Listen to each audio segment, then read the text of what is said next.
अस्सलाम वालेकुम, this is ODA foxtrot from defence outpost. तो आज का जो टॉपिक है वो काफ़ी ज़्यादा इंपॉर्टेंट है क्योंकि कुछ ही दिनों पहले ग्लोबल फायर पावर इंडेक्स की जो रेटिंग है वो पब्लिश हुई है, जिसमें पाकिस्तान जो है वो सरप्राइजिंगली टॉप 10 मिलिट्रीज की लिस्ट से बाहर हो गया है। तो उसके ऊपर आज हम लोग बात करेंगे कि क्या वजह बनी इसकी, क्या ये चीज़ फेयर है या नहीं। तो इन तमाम चीज़ों को हम लोग मद्देनजर रख के आज डिस्कशन करेंगे। लेकिन वीडियो में आगे बढ़ने से पहले अगर आप लोगों ने अभी तक चैनल को सब्सक्राइब नहीं किया हुआ तो please make sure to like this video and do subscribe to the channel. तो पिछले कुछ दिनों से इस पर्टिकुलर टॉपिक के ऊपर काफ़ी ज़्यादा डिस्कशन हो रही है, और एक तो इंडिया से भी काफ़ी ज़्यादा इसके ऊपर डिस्कशन हो रही है, दूसरा पाकिस्तान से भी लोग काफ़ी ज़्यादा कंसर्न है कि क्यों ऐसा हुआ है कि हम लोग 2025 में जो है वो टॉप 10 की लिस्ट से मिलिट्री की सूरत में बाहर हो जाए। देखिए, यहाँ पर जो सबसे बड़ी मिसकंसेप्शन है वो ये है कि ये जो ग्लोबल फायर पावर इंडेक्स का जो इंडेक्स है वो कोई भी मिलिट्री का इंडेक्स नहीं है। इसमें मिलिट्री वाइज रैंकिंग नहीं की गई बल्कि फायर पावर वाइज रैंकिंग की गई है, जिसमें आपके इकोनॉमिक फैक्टर्स भी आते हैं, लॉजिस्टिक फैक्टर्स भी आते हैं, मैन पावर के फैक्टर्स भी आते हैं। तो ये कोई डेडिकेटेड मिलिट्री रैंकिंग नहीं है बल्कि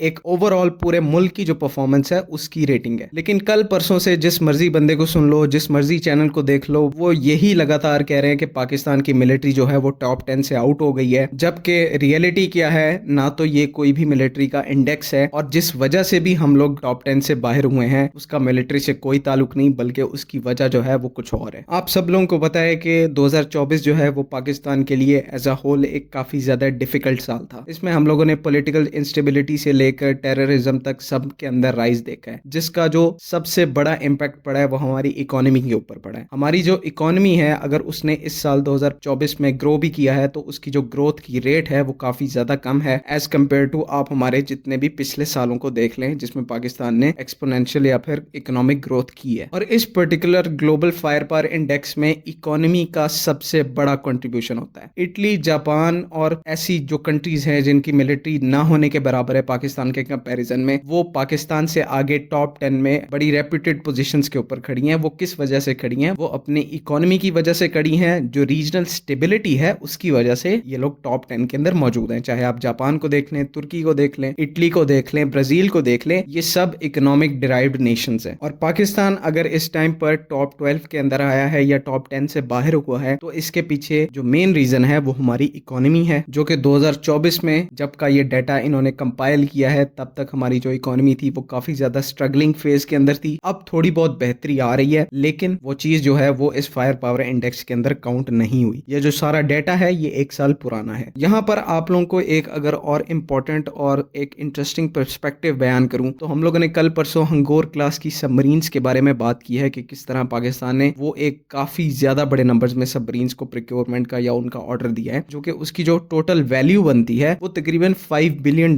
के करीब बनती है। तो इतने में हम लोग सिर्फ एक कैटेगरी का इक्विपमेंट बाय कर रहे हैं। पाकिस्तान नेवी का अगर आप सालाना बजट देखें तो वो लेस देन $1 बिलियन है, लेकिन अगर उसमें आप लोग मॉडर्नाइजेशन का स्केल देखें तो वो अनप्रेसिडेंटेड है। हमने तुगरिल क्लास के फ्रिगेट्स को इंडक्ट किया, उसके बाद यरमूक क्लास की जो शिप्स हैं वो भी आ रही हैं, बाबर क्लास की जो शिप्स हैं वो भी तैयार हो रही हैं, और उसके बाद जिना क्लास की जो शिप्स हैं वो अभी कंस्ट्रक्शन के फेज में जाने वाली हैं। तो कम से कम Pakistan navy at a time अपने मॉडर्नाइजेशन प्लान के अंदर 15 to 20 बिलियन जो है वो इन्वेस्ट कर रही है, या फिर 15 to 20 बिलियन डॉलर का जो इक्विपमेंट है वो हम लोग एट अ टाइम इंडक्ट कर रहे हैं। हमारा जो नेवी का बजट है वो लेस देन $1 बिलियन है। तो सबसे बड़ी जो क्यूरी है वो यही है कि ये सब कैसे हो पा रहा है, जिसका जो जवाब है इस टाइम के ऊपर ना मेरे पास है, ना आपके पास है, ना सोशल मीडिया के ऊपर किसी के पास है। इसी तरह से अगर पाकिस्तान एयरफोर्स की एग्जाम्पल आप ले लें तो वहां पर भी अगर आप हमारी एयरक्राफ्ट फ्लीट को देखें और जिस हिसाब से हम लोग मॉडर्नाइजेशन कर रहे हैं उस लेवल को अभी तक इंडिया भी नहीं मैच कर पा रहा, लेकिन वो चीज हो रही है। और बजट को आप देखें तो पाकिस्तान एयरफोर्स का बजट जो है वो नेवी से थोड़ा ही ज्यादा है, लेकिन इतना भी ज्यादा नहीं है कि हम लोग अपनी एयरफोर्स को इस तरह से सस्टेन करवा पाए जिस तरह से अभी इस टाइम के ऊपर हो रहा है। तो मकसद बात करने का यहां पर यह है कि अगर पब्लिकली अवेलेबल डाटा की तरफ देखें तो पाकिस्तान मिलिट्री जो है उसमें कुछ भी सिग्निफिकेंट नहीं हो रहा जिस हिसाब से उनके पास फंड जा रहे हैं। लेकिन आप और मैं सही मायने में इन चीजों से लिंक्ड हैं कि किस तरह से हमारी मिलिट्री जो है वो मॉडर्नाइजेशन कर रही है, किस स्केल पे वो मॉडर्नाइजेशन हो रही है, कि इंडिया भी इस टाइम के ऊपर सर पकड़ के बैठ गया है कि इतनी छोटी इकोनॉमी है लेकिन फिर भी मॉडर्नाइजेशन का जो लेवल है वो इतना ज्यादा है कि हमें खुद को थ्रेट महसूस हो रहा है। तो ये जितनी भी इंटरनेशनल या फिर प्राइवेट ऑर्गेनाइजेशंस हैं जो कि फायर पावर कैलकुलेट करती हैं या टॉप 10 मिलिट्री रैंकिंग को जो है वो सजेस्ट करती हैं, इवन दो उनमें पाकिस्तान कंफर्टेबली टॉप 10 के अंदर आता है, लेकिन जो पाकिस्तान की असल फायर पावर है वो इससे कहीं ज्यादा है, उसकी जो परसेंटेज है वो इससे कहीं ही ज्यादा है। तो ओवरऑल